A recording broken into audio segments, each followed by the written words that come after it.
ఎందుకు ఆ ఎమ్మెల్యే పైన ఎస్సీ ఎస్టీ అట్రాసిటీ కేసు పెట్టకూడదు? ఆంధ్రప్రదేశ్లో రాష్ట్ర ప్రభుత్వం జర్నలిస్టులపైన ఎస్సీ ఎస్టీ అట్రాసిటీ కేసులు పెట్టడానికి చాలా ఉత్సాహాన్ని చూపిస్తోంది. ఆంధ్రప్రదేశ్ రాష్ట్ర ప్రభుత్వానికి, ఆంధ్రప్రదేశ్ రాష్ట్ర ముఖ్యమంత్రికి ఇవి కనిపించట్లేదా? మీ కూటమికి సంబంధించిన ఒక ఎమ్మెల్యే చేసిన ఈ చర్య కనిపించట్లేదా? మీ కూటమికి సంబంధించిన ఒక ఎమ్మెల్యే చేసిన ఇటువంటి బుద్ధి లేని చర్య ఎందుకు మీకు కనిపించట్లేదు? ఎందుకు మీ దృష్టికి రావట్లేదు? వినిపిస్తాను, ఒకసారి ఆడియో వినండి. అయ్యా సర్పంచ్ నోరా ఒక నిలబడుకున్నారా? రాడా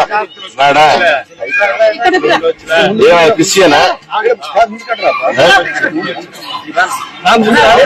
సరే, ఎందుకని?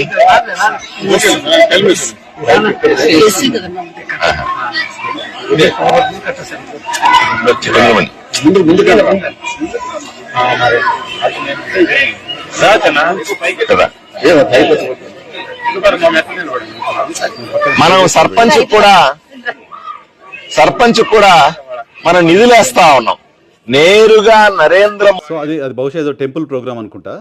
టెంపుల్ కాబట్టి లోపలికి రాకూడదు అనేది ఇంకా దుర్మార్గమైన కార్యక్రమం. ప్రభుత్వ కార్యక్రమాలకు పిలవకపోవడం అనేది ఒక ఎత్తు అయితే, అదొక టెంపుల్ కార్యక్రమం కాబట్టి ఆ టెంపుల్ కార్యక్రమంలో సర్పంచ్ ఎస్సీ కాబట్టి ఆయన పైన ఉండకూడదు అని ఆ ఎమ్మెల్యే గారు కన్విన్స్ అయ్యారు. ఓహో ఎస్సీనా, అయితే అక్కడే ఉంచండి అని చెప్పి ఉపన్యాసం మొదలుపెట్టారు. నరేంద్ర మోడీ నేరుగా సర్పంచులకు నిధులు ఇస్తున్నాడు అని. ఈ ఎమ్మెల్యే పైన ఖచ్చితంగా ఎస్సీ ఎస్టీ అట్రాసిటీ కేసు నమోదు చేయాల్సిందే, లేదా అందరి ముందు ఎక్కడైతే అవమానం జరిగిందో అతనికి అందరి ముందు డయాస్ పైన కాళ్ళు కడిగి క్షమాపణ చెప్పాల్సిందే.